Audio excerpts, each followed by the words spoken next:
Përshëndetje të nderuar shikues. Zvërneci në Vlorë u bë piknisja një proteste mbar popullore në Shqipëri, fillimisht nga pronarët e tokave që gjenden në këtë ishull dhe më pas vazhduan edhe në Tiranë. Çka është zvërneci dhe pse gjithë kjo zhurmë? Bëhet fjalë për një zonë shumë të njohur turistike në jug të Shqipërisë, pranë Vlorës, e vendosur mes detit Adriatik dhe lagunës së Narthës. Zvërneci është një kombinim i disa elementeve. Është një fshat bregdetar, zonë natyrore me lagunë, pyje dhe biodiversitet, ishull i vogël brenda lagunës, vend historik dhe fetar, ku edhe gjendet manastiri i Shënmërisë, një monument bizantin i shekullit 13. Për të kuptuar pse po protestot është thelbësore çështja e pronësisë së tokës, sepse konflikti nuk është thjesht për një projekt turistik, por për atë se kush e zotron realisht tokën dhe si është marrë ajo. Megjithëse, kjo është edhe nyja e kontestit. Nga ana tjetër, kryeministri Edi Rama këmbgulse, pavarësisht gjithçkaje, ai do të luftojë deri në fund që projekti të realizohet. Ndërkohë toka ku pritet të zhvillohet projekti është prej vitesh objekt konfliktesh gjyqësore të pazgjidhura, pavarësisht lejes së zhvillimit miratuar nga Këshilli Kombëtar i Territorit dhe Ujit, i drejtuar nga vetë kryeministri Edi Rama. Tokë është shitur kompanisë Albania Land Development, e cila nuk ka një pronar të vetëm klasik, por ka një strukturë pronësie përmes kompanive tjera, dhe pse mbeten shumë të fshehura dhe shumë paqartësi. Megjithatë, pronarët përfitues kryesor janë të identifikuar si dy vëllezër nga Katari, të paktën kështu e tha dhe vetë kryeministri Rama. Pamjet e protestuesve në atë vend i kemi parë të gjithë, kur grupet maskuara erdhën dhe të roqën zvarr njërin prej protestuesve që pretendonte se një pjesë e tokës ishte në pronësi të tij, dhe gjithë kjo para syve të policisë shqiptare. Për këtë rast ka reaguar SPAKU, struktura e posaçme kundër korrupsionit dhe krimit organizuar, si institucioni pavarur dhe ka sekuestruar llogaritë bankare të kompanisë Albania Land Development në kuadër të një hetimi që lidhet me dyshimet për tjetërsimin e pronave në zonë. Protesta vazhdon edhe sot, sikur t'jedhet çështja tashmë po merr një kahje tjetër. Sonte për këtë kam kënaqësinë të zhvillojmë një bashkëbisedim me Baki Goxhajn, një vlonjat, aktivist dhe programues, si dhe antar i grupimit Palestina e Lirë dhe grupimit Save Vlora. Baki, përshëndetje, mirëmbrëma, është kënaqësi t'ju kemi sonte në emisionin Bota në Fokus. Përshëndetje ati, faleminderit shumë për ftesën. Baki, ju keni qenë vazhdoni të jeni, kuptohet, një nga protestuesit më të zëshëm rreth problemit apo të çështjes kontestit të Zvërnecit. Na thoni çfarë realisht po ndodh atje? Problemi juaj ishte shembullore. Këtu kemi një konflikt tre palësh. Kemi konflikt pronësie ku banorët gjenden të larguar, të penguar nga pronat të cilat pretendojnë se janë të tyre, me një kardh prehekuri me tela me gjemba të stilit të apartheidit Izrael-Palestinë. Dhe nga ana tjetër kemi dhe insistimin e grupimeve ambientaliste që dhënia e lejeve të zhvillimit në një zonë me biodiversitet kaq të lartë, e cila njihet gjithashtu si zonë e mbrojtur nga ligji shqiptar, është e kundërligjshme dhe duhet të ndalohet. Pra janë disa aktorë të cilët pretendojnë se shkelet interesi kombëtar ose interesi personal i tyre. Pronësia mbetet pika më e nxehtë ku figurat e errëta të krimit në emra të përfolur të krimit dalin sot pronar të Zvërnecit, të hektarëve, të shumë hektarëve në zonën e Zvërnecit, gjë që ngre shumë dyshime për falsifikim dokumentash për mbivendosje pronësie. Prandaj dhe SPAKU ka reaguar shumë shpejt për këtë çështje, gjë për të përfundetur. Reagimi i SPAKUt në lidhje me këtë çështje është për të përshëndetur? Është për të përshëndetur. Normalisht kjo çështje duhet ishte hetuar paraprakisht, nuk e di nëse ata kanë pasur informacione paraprake, por me siguri duhet të kenë pasur, por reagimi në këtë pikë që ka zemërim popullor për këtë çështje unë për mua personalisht është për të përshëndetur dhe uroj që të shkojë deri në fund, ku to gardet me tela me gjimba të largohen nga territori dhe territorit për të aksesueshëm për gjithë publikun dhe të zgjidhet përfundimisht çështja e pronësisë dhe pastaj më tej mbetet për të diskutuar edhe a ja vlen që kjo zonë me biodiversitet kaq të lartë dhe që është zonë e mbrojtur me ligj të ketë zhvillim që t'i tregton biodiversitetin apo jo. Baki është... Për të... Po, ç'është e drejta në opinion, të paktën në opinionin mbar shqiptar, është krijuar përshtypja se një si thuash ekspansion, jo përmendet edhe pak më larg, do të thotë apartheidin e Izraelit ndaj palestinezëve në tokat palestineze, po një ekspansion i tillë, do të thotë tani po zhvillohet edhe në Shqipëri konkretisht, me ndikimin sidomos politik të qeverisë izraelite në mbi qeverinë Rama. Këto çështje nuk janë domosdoshmërisht të lidhura. Sigurisht. Por shkojnë bashkëri. Pra, prostrimi i popullatës shqiptare me pinjakëzimin që Edi Rama i ka bërë shtetit shqiptar me shtetin genocidial të Izraelit, është një turp i pashembullt në historinë tonë, është një histori sikur ne të ishim aleat të Gjermanisë naziste në luftën e dytë botërore, dhe ne kemi gjetur të jemi aleat i një shteti që kryen genocid prej 3 vitesh mbi një popullat civile në Palestinë. Kjo e ka arritur shumë zemërimin popullor dhe figura të tilla si Kushner, i cili është drejt i përfshirë në genocidin e Gazës me anë të suportit që qeveria amerikane i jep qeverisë izraelite dhe me përfshirjen e tij në projektin famkeq të zhvillimit të rivjerës në Gaza, mbi kockat e pa shparotur akoma të nënrënojat e ndërtesave të Gazës, e bën atë një figurë të padëshirueshme që të investojë në trojet shqiptare. Dhe sigurisht, duke qenë se ai ishte hebre, shumë njerëz ja bashkëngjisin figurën e tij shtetit Izraelit. Prandaj ka pasur dhe thirrjet e tipit që ky është kufiri i Izraelit dhe Shqipërisë. Janë thirrje emocionale, nuk ka diçka konkrete në këtë projekt me domethënë përfshirjet e Izraelit drejt për drejt të shtetit Izraelit, por ideja është e tërthoktë, siç e shpjegova më lart, për shkak të përfshirjes të Kushnerit në genocidin e Gazës dhe të projektet të tij për zhvillimin e rivjerës në rrugën e Gazës. Kjo e bën e lidh çështjen emocionalisht, genocidin e Gazës me zhvillimin me rrethimin e territorit të nartë të Zbërnet. Po, Baki më thuaj kështu, se përket investimit të Gjerajt Kushnerit në ishullin e Sazanit.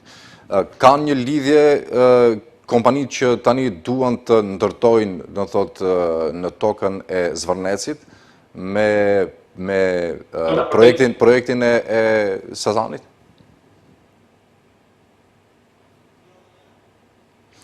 Të lutem mund ta përsërit? Po, kështu. Do të thotë, tashmë që është punë e kryer investimi i Gjerajt Kushnerit në ishullin e Sazanit. Do të thotë, dy rastet, ishulli Sazanit dhe Zvërneci, kanë lidhje investimesh me njëri tjetrin në kuptimin e pronësisë kompanive kështu me radhë? Çështja është e paqartë për shkak të rrjedhëtimit të madh të kompanive që marrin pjesë në këtë projekt. Pra ka një presëdim të kompanive, kompani offshore me pronar anonim, të cilët janë të përfshirë në këtë projekt dhe një nga kompanitë është mban emrin Sazan Development, edhe pse është duke u marrë me projektin e Zvërnecit. Projekti ka, domethënë, në informacioni që cirkulon është shumë i lidhur projekti Sazanit me projektin e Zvërnecit, aq sa mund të pretendosh me bindje se është praktikisht i njëjti projekt, e të njëjtit njerëz nga mbrapa. Po, megjithatë, kryeministri Edi Rama po këmbgul se pavarësisht çdo epilogu edhe të spakut, projekti do shkojë deri në fund në Zvërnec dhe ndërtimet do të fillojnë dhe do të vazhdojnë. Atëherë, cila është përgjigjja juaj? Edi Rama është një demagog i shkëlqyer. Por praktikisht në mënyrë perfekte demagogjinë e vet. Nga një anë pretendon se aty nuk ka projekt të aprovuar që të anullohet, dhe nga ana tjetër këmbgul që do zhvillohet zona në mënyrë të prerë. Këtu ka një përplasje linjash mendimi nga vet Rama. Megjithatë, kërkesa jonë si protestues dhe si popullat i e prekur e Vlorës si dhe gjithë Shqipërisë është që aty të mos ketë zhvillim arkitekturor për shkak të prishjes të biodiversitetit, duke qenë territori mbrojtur dhe për shkak se çështja e frontisë është akoma e pa sqaruar. Edhe pse Edi Rama pretendon se çështja e frontisë është e mbyllur, por në fakt aty ka akoma ka nga fshatarët e zonës që pretendojnë që kanë prona akoma, kanë prona të tyre aty dhe janë të pakompensuar dhe të pa sqaruar ligjërisht për statusin e pronësisë të tyre në atë zonë. Dhe ju mendoni, do thotë, nëse pretendimet e kryeministit Rama vazhdojnë dhe punimet atje nuk ndalen, çfarë do të bëni ju? Do të vazhdojnë protestën? Aktualisht po ndodh protesta e radhës në Tiranë, e treta ditë radhazi. Protesta masive që Shqipëria radhë ka pasur protesta organike të këtyre përmasave, që i ka vënë në sikletë edhe Edi Ramën me gjithë shpurën e vet. Reagimi i shpejt për arrestimin e personit të policisë private që dhunoi qytetarin, përheqjen e gjembave ushtarak nga gardi rrethues, për lajmin që mora mbrëm që dhe një pjesë e gardit rrethues është shmontuar tashmë. Këto janë tregues që vullneti i popullit është marrë parasysh dhe presioni i tij ka vepruar deri në farmace. Protesta jonë do të vazhdojë deri në anullimin e plot të projektit, me gjithë pretendimin që aty nuk ka leje akoma, dhe me anullimin e idesë të tjetërsimit arkitekturor të asaj zone që është pasuri kombëtare.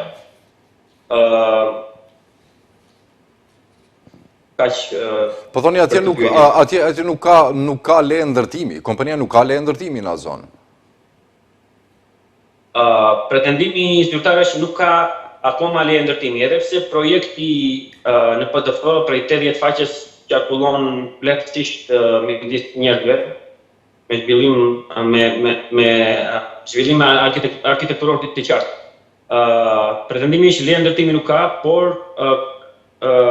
aty po punohet me rrethimin i cili ka mbaruar dhe me tjetërsim të zonës me rrugë që po bëhen brenda zonës, me prishje të ekosistemit. Kështu që aty leje për të vepruar mbi zonën ka, se në çfarë nivel leje është, pastaj mbetet për tu sqaruar. Ne duam që të gjitha punimet të ndalojnë menjëherë dhe gjithë kjo afer të hetohet thellësisht. Do thotë pa u zgjidhur çështja e pronësisë nuk mund të ketë investim atje apo jo? Numër 1, pa u zgjidhur çështja e pronësisë, investimi është le të themi kriminal, është i jashtëligjshëm. Dhe e dyta, pa një studim konkret se sa do ndryshojë projekti biodiversitetin dhe sa do prek sa do tjetërsoj zonën dhe sa do vështirësoj jetën e kafshëve në atë zonë dhe është një nga çështjet gjithashtu thelbësore që duhet sqaruar ligjërisht para se të veprohet mbi terrenin. Ky veprimi në këtë lloj mënyre që unë shkoj e rrethoj, çfarë ka ndodhur aty fillimisht është të gjithë kanë qenë të shashtitur nga fakti që aty u rrethua një zonë me mijëra hektar, u rrethua rreth me tel, dhe nuk ishte asnjë tabelë treguese të çfarë po bëhej, çfarë projekti po zhvillohej, kush po e zhvillonte projektin, kush po e rrethonte zonën, kush po e betononte, kush po krijonte rrugë të reja, kush po prishte pemë. Pra ishte një vakum informacioni i pavend në një demokraci funksionale. Pra është këtu kemi pasur një shprehje në fillim të viteve 90 që quhej tokë e xan. Që dikush binte nga një fshat i largët i Shqipërisë dhe rrethonte një tokë diku që e shikonte poshtë dhe vendoste një tabelë tokë e xan. Praktikisht e njëjta gjë ndodhi me mijëra hektar para rreth një muaji. Dhe ka lënë gjithë opinionin publik të shashtitur se çfarë po ndodh në një vend që pretendon që është demokraci funksionale. Derisa protestat popullore filluan të zhvilloheshin pak nga pak deri në pikën e shpërthimit në protestën e fundit në Zvërnec, ku ndodhi dhe konflikti që u bë viral jo vetëm në Shqipëri, por edhe në botë, me goditjen dhe tërheqjen zjarr të një qytetari në sy të policisë nga persona praktikisht nga bodyguard privat të kompanisë. Gjë që është e papalshme. Të kompanisë ndërkombëtare apo që po duan të bëjnë investimin atje? Bodyguardet ishin të kompanisë të asaj kompanie ndërkombëtare? Pronarët janë kompani të tjera të treta. Kompania është praktikisht kompani shqiptare si edhe pse me kapital të huaj, është kompani shqiptare e regjistruar në Shqipëri dhe është në jurisdiksionin e shtetit shqiptar. Pra, përdorimi i rojeve private nga anë e kompanisë, që dhunoj njerëzit në sy të policisë të shtetit, është e papranueshme. Baki, me qenë se të kam këtu, do shfryzoj rastin që të zhvillojmë edhe një temë tjetër, bisedojmë, në thotë edhe për një temë tjetër, e cila fillimisht ta njoftojmë opinionin publik se Baki Goxhaj ka qenë aktivisti vetëm shqiptar në flotilën e fundit Global Sumu, dhe cila u nis për të thyer blokadën e Gazës të vendosur nga Izraeli tashmë disa vite, veçanërisht në 3 vitet e fundit. Baki, do doja të flasim rreth përjetimeve, fillimisht do të thotë ajo çfarë të shtyu që të shkosh në atë rrugë të rrezikshme, dhe pastaj edhe udhëtimin deri te rrëmbimi nga ushtarët izraelit dhe ajo çfarë keni përjetuar atje në portin e Ashdodit, si dhe kthimin deri në shtëpi. Baki, çfarë të shtyu të shkosh në Gaza, duke ditur se rrezikon edhe jetën apo jo? Po. Unë e kam ndjekur çështjen e Palestinës për rreth 10 vjet tashmë dhe e njoh mirë historinë e këtij konflikti, kësaj padrejtie të pazgjidhur që mbahet fillimisht e pazgjidhur nga shtetet e mëdha për hir të një kolonie që kanë vendosur aty që e quajnë Izrael. Dhe kur nisi genocidi, unë e kam përcjell çdo ditë në Twitter veçanërisht, i kanë përcjellë gjitha panjet që vinin nga bombardimet, nga lajterimet, nga rrëmbimet, nga torturat, nga gjymtimet, gjë që më ka bërë që të kem një ngarkesë të lartë emocionale rreth kësaj çështje, dhe një sens të lartë kërkese drejtësie për të gjë. Kjo nga bërë që të jemi zëshëm në Shqipëri, në media, veçanërisht në media sociale, me organizim protestash, për shkak se qeveria jonë fatkeqësisht dhe turpërisht ka mbajtur një qëndrim jashtëzakonisht të keq në këtë konflikt, duke u rreshtuar me agresorin 100%, dhe jo vetëm duke u rreshtuar, por sa më shumë thelloi genocidi, aq më shumë thellon Shqipëria, shteti ynë, bashkëpunimin me shtetin zionist. Dhe kjo padrejtësi në Palestinë dhe kjo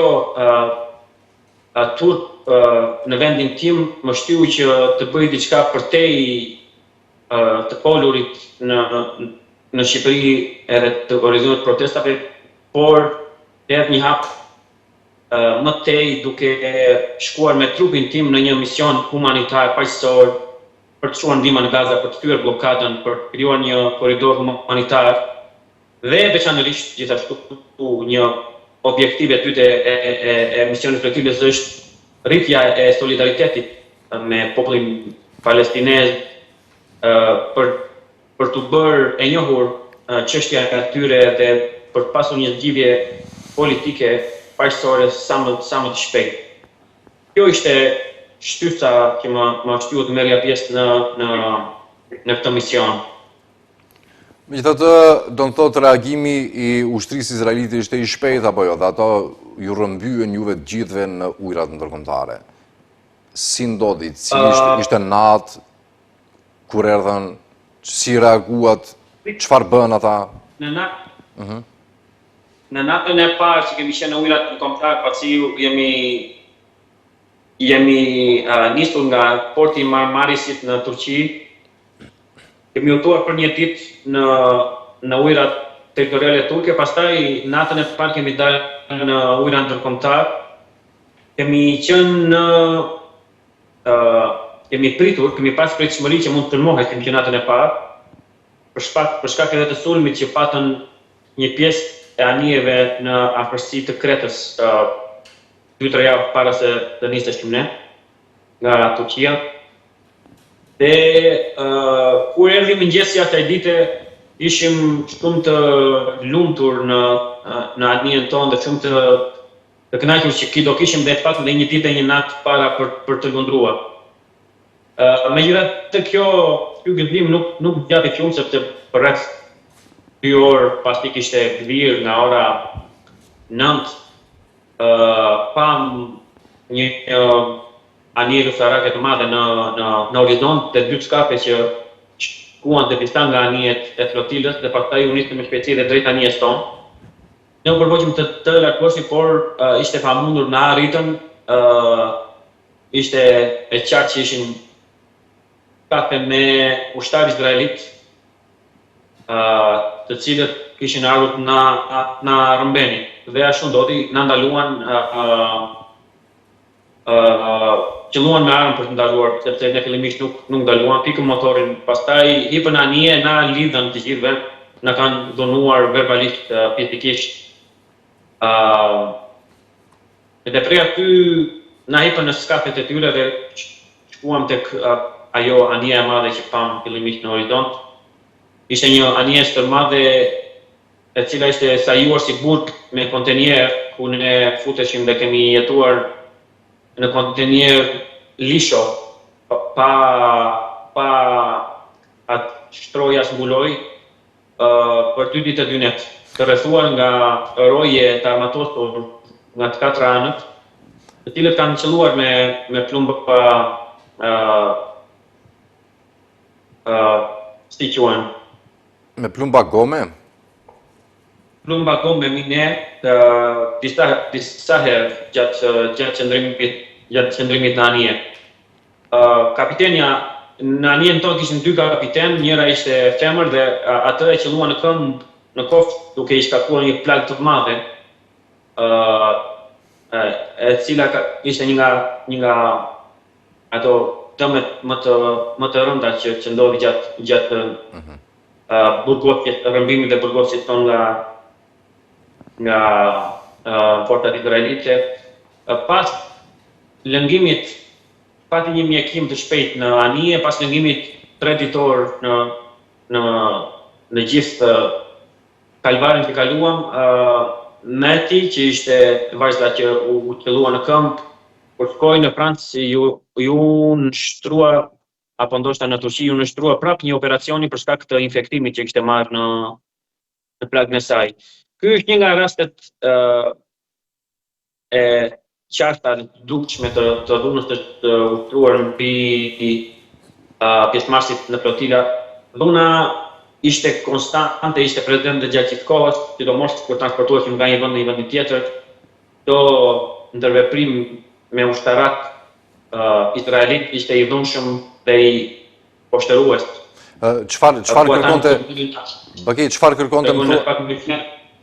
Çfarë kërkonte ministri izraelit aty, do të thotë, në ato videon që është paraqitur, ju fliste juve ai, apo çfarë bënte aty?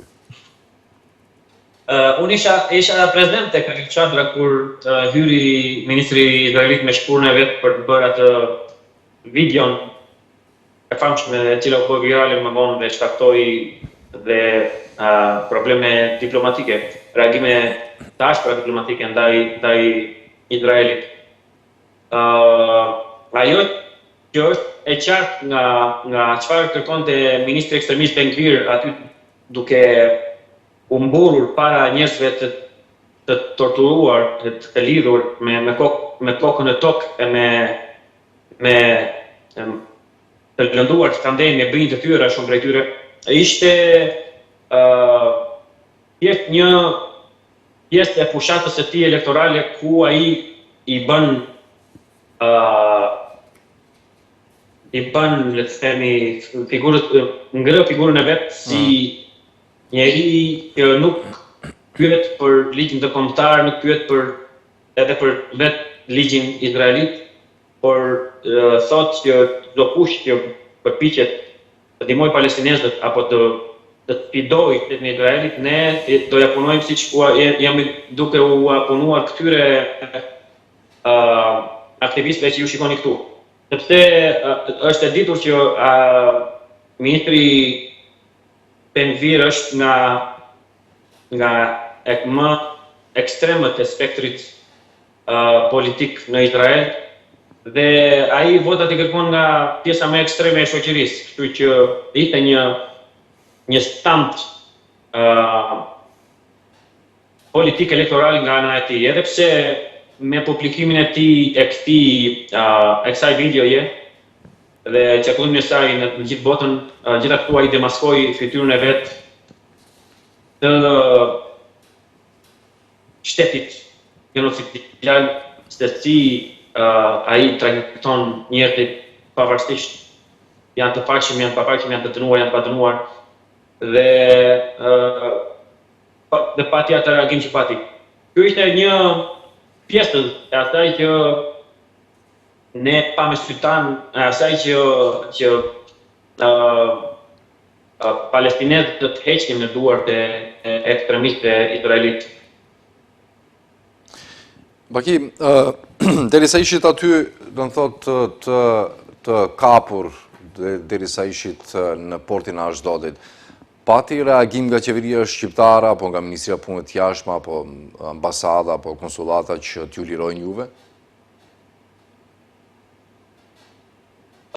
Ime shofi ka qenë në kontakt me ambasadoren tonë në Izrael dhe ambasadori i ka thënë që unë do bëj të pamundurën që të krijoj kontakt dhe të kërkoj të drejtat e qytetarit tonë.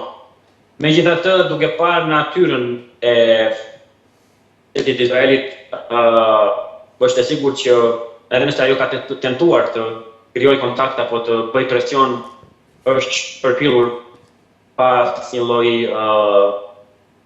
lloj vëmendje. Për këtë gjë jam shumë i bindur. Pyetja edhe nëse përpjekje ka pasur, sa do të sinqerta kanë qenë të pa efekt. nuk është se kanë ndikuar në lirimin tim. Çfarë ka ndikuar në lirimin ton të gjithë është ndoshta presioni ndërkombëtar, ndoshta ajo videoja virale, dhe ne nuk kemi mbajtur gjatë në burg, ndryshe nga flotila e kaluar, në të cilën aktivistët qëndruan deri në një javë të burgotur. Ne u liruam në ditën e dytë të burgosjes, u liruam dhe u çuam në aeroport në grup të gjithë bashkë, pavarësisht nga cili qytet vinim, dhe kemi udhëtuar në 2 avion të mëdhenj drejt Stambollit. Mirë, Bakim, tani për shkak se jemi më në minutat e fundit të emisionit, unë falenderoj që ju përgjigje ftesës sonë të jeni pjesë ekskluzive e intervistës për zhvillimet në Shqipëri, por edhe të ndani përvoja tuaja nga flotila Global Sumut, dhe rëmbimi nga ushtarët izraelit. Unë falenderoj dhe kuptohet ju urojmë suksese në protestën e juaj dhe të plotësohen gjitha kërkesat që punimet të ndalen atje. Dhe unë ju falenderoj ti, jeni një që keni dhënë vend të zemrën time me reagimet që keni pasur. Unë ju kam njohur nga mediat sociale duke qenë qytetari i Shqipërisë dhe kam krijuar shumë respekt për ju si gazetar. Ju falenderoj dhe një. Falemderit, pra të ndëruar shikues, ishte ky aktivisti Baki Goxha, i cili ashtu ka qenë pjesë e flotilës Global Sumut për të hyrë blokadën në Gaza. Këtu do të mbyllim këtë edicion të emisionit Bota në Fokus pra këtë intervistë. Falemderit që na ndoqët dhe mirupafshim.